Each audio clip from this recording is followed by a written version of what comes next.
Breaking vase തുടരുകയാണ്. സത്യം പറഞ്ഞാൽ നമ്മുടെ നാട്ടിൽ എന്തൊക്കെ കാര്യങ്ങളുണ്ട്, അതിനിടയിലാണോ ഇങ്ങനെ ഒരു തർക്കമെന്ന് തോന്നാം. പക്ഷേ ആ മുറിത്തർക്കം ആരൊക്കെ തമ്മിലാണ് എന്നതാണ് ഇത്ര വലിയ വാർത്താ പ്രാധാന്യം അതിന് നൽകാൻ കാരണം. ഒരു ഭാഗത്ത് BJP ആദ്യമായി തിരുവനന്തപുരം കോർപ്പറേഷൻ ഭരണം ഏറ്റെടുത്തതിന് ശേഷം BJPയുടെ കൗൺസിലറാണ് ഒരു ഭാഗത്ത്, മറുഭാഗത്ത് CPMൻ്റെ മേയറാണ്, MLA ആണ്, മുൻ മേയറായിരുന്നു. ഒരു ഓഫീസ് ഒഴിപ്പിക്കുന്നതുമായി ബന്ധപ്പെട്ട അഭ്യർത്ഥന രൂപേണയാണ് താൻ സംസാരിച്ചതെന്ന് ആർ ശ്രീലേഖ പറയുന്നു. ആദ്യഘട്ടത്തിൽ VK പ്രശ്നം വളരെ കുറച്ച് പരുഷമായ രീതിയിൽ തന്നെ മാധ്യമങ്ങളുടെ മുമ്പിൽ ഈ സംഭവത്തിൽ പ്രതികരിച്ചു. പിന്നീട് ശ്രീലേഖ നേരെ MLAയുടെ ഓഫീസിലെത്തുന്നു, ഇരുവരും കണ്ടുമുട്ടുന്നു. ശ്രീലേഖ പറയുന്നു, ഞങ്ങൾ തമ്മിലൊരു പ്രശ്നവുമില്ല, മാധ്യമങ്ങൾ ഇതിന് അമിത പ്രാധാന്യം നൽകിയാൽ ഒരു പ്രശ്നം ഉണ്ടാക്കണ്ട എന്ന് പറഞ്ഞ് അവർ ഓഫീസ് വിടുമ്പോൾ VK പ്രശാന്ത് വീണ്ടും പറയുന്നു, അഭ്യർത്ഥനയോട് പറഞ്ഞു കഴിഞ്ഞാൽ ഞാനെന്താ എല്ലാം സാധനങ്ങളും എടുത്ത് പോകണമോ, ഓഫീസ് ഒഴിഞ്ഞു കൊടുക്കണമോ എന്നതാണ്. അപ്പോൾ എന്തായാലും പ്രശ്നങ്ങളുണ്ട്. മാറിയും മറിഞ്ഞും സ്നേഹവും സൗഹൃദവും ദേഷ്യവും പരാതിയും പരിഭവവും ഒക്കെ നമ്മൾ നമ്മുടെ ജനപ്രതിനിധികളുടെ മുഖത്ത് കണ്ടുകൊണ്ടിരിക്കുകയാണ്. ജിബിൻ JB വിവരങ്ങളുമായി തിരുവനന്തപുരത്ത് നിന്ന് ചേരുന്നുണ്ട്. ജിബിൻ, ചിരിയാണ് സത്യത്തിൽ വരുന്നത് ഇത് കാണുമ്പോൾ. നന്നായി ഭരിക്കേണ്ട ആളുകളാണ്, നല്ല രീതിയിൽ അവർക്ക് ഭരിക്കാൻ കഴിയട്ടെ. കൊച്ചു കൊച്ചു പ്രശ്നങ്ങളെന്ന് വേണമെങ്കിൽ പറയാം. പക്ഷേ ആരൊക്കെയാണ് ഇരുഭാഗത്ത് നിൽക്കുന്നത് എന്നതുകൊണ്ടാണല്ലോ ഇത് ഇത്ര വലിയൊരു ചർച്ചയാകുന്നത്.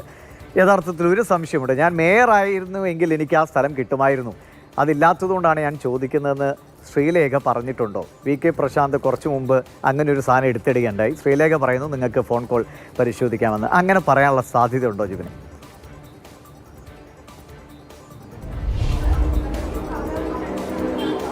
ദിവിഷ്, അതായത് മേയർ പ്രശാന്ത് MLA പ്രശാന്ത് ഇപ്പോഴും ഉറച്ചു നിൽക്കുന്നത് വിളിച്ച സമയത്ത്, അതായത് ഇവർ തമ്മിലുള്ള സംഭാഷണത്തിൻ്റെ ഇടയിൽ അവർ പറഞ്ഞ കാര്യം തന്നെ വിളിക്കുന്ന സമയത്ത് ആർ ശ്രീലേഖ പറഞ്ഞു, ഞാൻ മേയറായിരുന്നുവെങ്കിൽ എനിക്ക് ആ ഓഫീസ് ഉപയോഗിക്കാമായിരുന്നു, പക്ഷേ എനിക്ക് മേയറാകാൻ സാധിച്ചില്ല, അതുകൊണ്ട് തന്നെ ഈ കൗൺസിലറുടെ ഓഫീസാണ് എനിക്ക് ലഭിച്ചിരിക്കുന്നത്, അവരുടെ സൗകര്യത്തിൻ്റെ വളരെയധികം കുറവുണ്ട്, എന്നെ കാണാൻ ആളുകൾ വരുന്നതാണ്, കാരണം ഒരു DGP കൂടിയാണ്, അതുകൊണ്ട് കൗൺസിലർ മാത്രമല്ല എന്നെ കാണാൻ കൂടുതൽ ആളുകളൊക്കെ വരും, അപ്പോൾ അവരെ ഉൾക്കൊള്ളുന്നതിന് വേണ്ടിയിട്ടുള്ള സൗകര്യമില്ല, അതുകൊണ്ട് ഇവിടെ നിന്ന് മാറി തരണമെന്നാണ് തന്നോട് ആർ ശ്രീലേഖ പറഞ്ഞെന്നാണ് MLA പ്രശാന്ത് ഇപ്പോൾ അല്പസമയം മുമ്പ്, അതായത് നേരത്തെ നമ്മൾ ദൃശ്യങ്ങളിൽ കണ്ടതുപോലെ രണ്ടുപേരും ഒരുമിച്ചിരുന്ന് സംസാരിച്ചു. അതിനുശേഷം പ്രശാന്ത് MLA മാധ്യമങ്ങളോട് സംസാരിച്ചു. അതിനുശേഷം വീണ്ടും മാധ്യമപ്രവർത്തകർ പ്രശാന്ത് MLAയോട് ഇക്കാര്യം സംസാരിക്കുന്ന സമയത്തും അദ്ദേഹം പറഞ്ഞത് ഇക്കാര്യം തന്നെയാണ്. അതായത് തന്നോട് വിളിച്ച സമയത്ത് ആദ്യം സൗഹാർദ്ദപരമായിരുന്നു സംഭാഷണം, പിന്നീട് കാര്യത്തിലേക്ക് കടന്നു ഉടനെ പറഞ്ഞത്, ഞാൻ MLA ആയിരുന്നു, ഞാൻ മേയർ ആയിരുന്നുവെങ്കിൽ എനിക്ക് ആ മുറി ഉപയോഗിക്കാമായിരുന്നു, പക്ഷേ ഇപ്പോൾ എനിക്ക് ആ ഓഫീസ് ഇല്ലാത്തതുകൊണ്ട് ഇവിടെ എനിക്ക് കൂടുതൽ സൗകര്യം വേണമെന്നാണ് തന്നോട് ആ സമയത്ത് പറഞ്ഞതെന്നാണ് VK പ്രശാന്ത് MLA പറയുന്നത്. അദ്ദേഹം പറയുന്ന മറ്റൊരു കാര്യം കൂടിയാണ്, അതായത്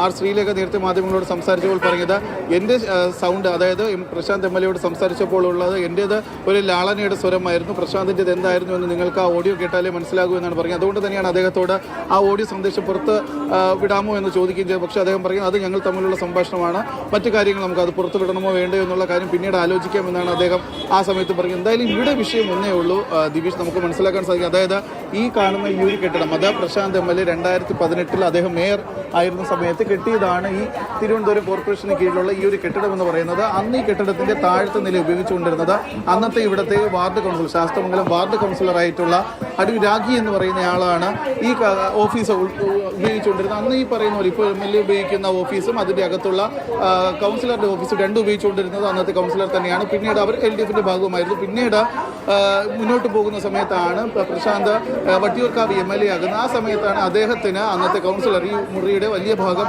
അവർക്ക് പ്രശാന്ത് MLAക്ക് കൊടുക്കും, അതിൻ്റെ അകത്തുള്ള ഒരു ചെറിയ ഭാഗം മാത്രം കൗൺസിലർ എടുക്കുകയും ചെയ്തത്. അതിനുള്ള കാരണമായി പറയുന്നത് MLA കാണാനാണല്ലോ കൂടുതൽ ആളുകൾ വരുന്നത്, അതുകൊണ്ട് MLAക്ക് വലിയ ഓഫീസ് വേണം, തനിക്ക് ചെറിയ ഓഫീസ് മതി എന്ന് പറഞ്ഞുകൊണ്ടാണ് അന്നത്തെ കൗൺസിലർ ഈ മുറി MLAക്ക് നൽകുകയും ചെയ്തത്. പിന്നീട് 2020 മധുസൂദനൻ നായർ തിരുവനന്തപുരം കോർപ്പറേഷന്റെ ശാസ്തമംഗലം വാർഡിന്റെ കൗൺസിലറാകുന്നു. അദ്ദേഹം ഉപയോഗിച്ചുകൊണ്ടിരുന്ന ഈ ഒരു ചെറിയ മുറി തന്നെയാണ്. രാവിലെ അദ്ദേഹത്തോട് നമ്മൾ സംസാരിച്ച സമയത്ത് അദ്ദേഹം മാതൃഭൂമി ന്യൂസിനോട് പറഞ്ഞത്, ഞാൻ കൗൺസിലർ ആയിരുന്ന സമയത്ത് ഞാൻ ഈ മുറി വളരെ അപൂർവമായി ഉപയോഗിച്ചിരുന്നു, കാരണം ഞാൻ കൂടുതലും ആളുകളോടൊപ്പമായിരുന്നു, എനിക്ക് ആളുകൾ ഇങ്ങോട്ടേക്ക് വരുന്നതല്ല, എനിക്ക് ആളുകളോട് അങ്ങോട്ടേക്ക് പോകുന്നതാണ്, അവരുടെ ഇടയിൽ നിന്ന് പ്രവർത്തിക്കുന്നതാണ് എനിക്ക് ഇഷ്ടം, അതുകൊണ്ട് ഞാൻ ഈ മുറി അധികമായി ഉപയോഗിച്ചിട്ടില്ല എന്നാണ് അദ്ദേഹം പറയുന്നത്. പക്ഷേ ഇപ്പോഴത്തെ തിരഞ്ഞെടുപ്പിനൊടുവിൽ ആർ ശ്രീലേഖ ഇവിടെ കൗൺസിലറെ ശാസ്തമംഗലത്ത് നിന്ന് വിജയിക്കുന്നു, പിന്നീട് അവർ ഇങ്ങോട്ടേക്ക് വരുന്നു, അവർ ഇങ്ങോട്ടേക്ക്. ശരി ജിബിൻ, എന്തായാലും ഈ മുറിത്തർക്കം വലിയ പ്രശ്നമൊന്നുമില്ലാതെ പരിഹരിക്കാൻ ജനപ്രതിനിധികൾക്ക് കഴിയട്ടെ.